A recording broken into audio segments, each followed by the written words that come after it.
and a very good morning. My name is Muhammad Asli, and today I would like to present to you my research. A body is found at a fire scene, heavily burned, skeletonized, and this question the investigator asks is simple, but the answer is anything but was this person killed before the fire or by it? That single question is what this review set out to answer, because getting it wrong does not just affect the science, it affects justice. Fire is well documented as a method used to conceal homicidal injury, but here is the forensic problem. Bone changes dramatically under heat. It shrinks, it cracks, it warps, it fragments, and some of those heat-induced fractures look almost identical to injuries inflicted before death. This is called thermal mimicry. In a courtroom, a false positive calling heat damage a weapon injury can destroy a case. Yet, despite decades of research, there is still no standardized, validated framework for this analysis. That gap is what motivated this review.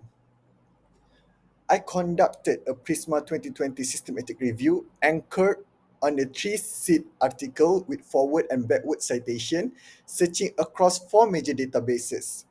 From 264 records, 30 verified peer-reviewed studies were included spanning 2001 to 2025. First, temperature is the critical variable. Below 600 to 700 degrees Celsius, perimortem trauma signatures can survive fire and remain identifiable. Above the threshold, bone calcines completely and most diagnostic features are destroyed. Second, not all traumas survive equally. We found a clear hierarchy. Ballistic entry defect beveling is the most terminally robust. It, it persists even after significant heat exposure. Non-serrated sharp force marks are next. And critically, it is the internal curve features, not the surface, that survive longest. Blunt force trauma is identifiable but most vulnerable to the thermal mimicry.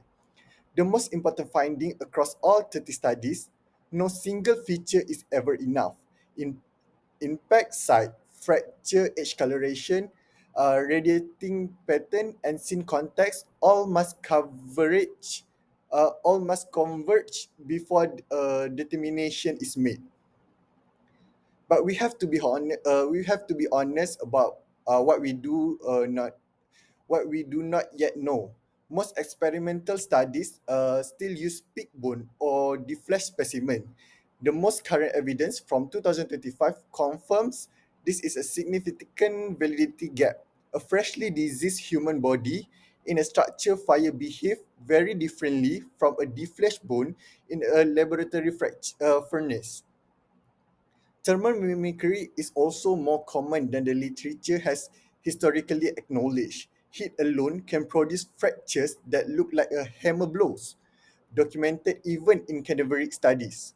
And perhaps most critically, there is still no standardized recording framework, no consensus terminology, no validated decision tool tested across multiple laboratories. That has to change.